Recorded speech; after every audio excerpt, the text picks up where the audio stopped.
Yeah, I mean, this is one of the big sticking points. In terms of Biden sort of trying to find a way forward, and I think it's clear that he is working on something behind the scene. Behind the scenes, he hasn't put a lot of weight behind any kind of initiative so far. He has to work through a lot of obstacles. The regional one is a huge one. If you look at the UAE and Saudi Arabia, it's no secret that they were very much opposed to the 2015 nuclear agreement. In part, that was because they felt that they hadn't really been consulted about the deal, but it was also kind of a sense that the JCPOA was always kind of very narrow in its focus. It only really dealt with the nuclear issue exclusively. It didn't incorporate other issues like Iran's posture in the region, support for various armed groups, its missile ballistic program. So these are all kind of issues that the UAE and Saudi would like to see incorporated in any kind of new agreement if they were to lend their support to the agreement.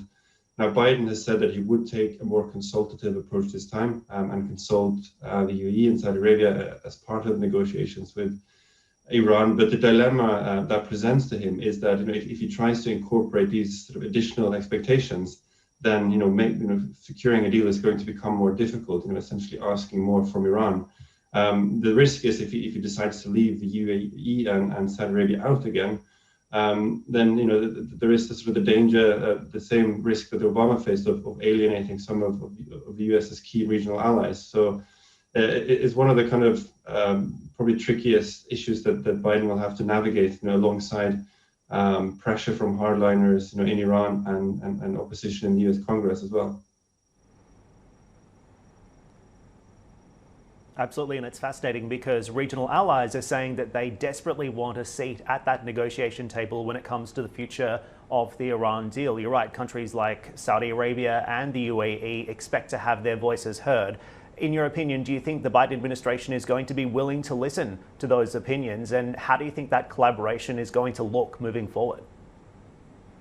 Yeah, but I think there is definitely intention to listen there. I think they to some extent, they also looked at some of the issues with the current agreement, with the 2015 agreement, and it's sort of a lack of regional buy-in is definitely one of them. So we have seen Biden indicate that he would try to pursue a more consultative approach. So there is that intention.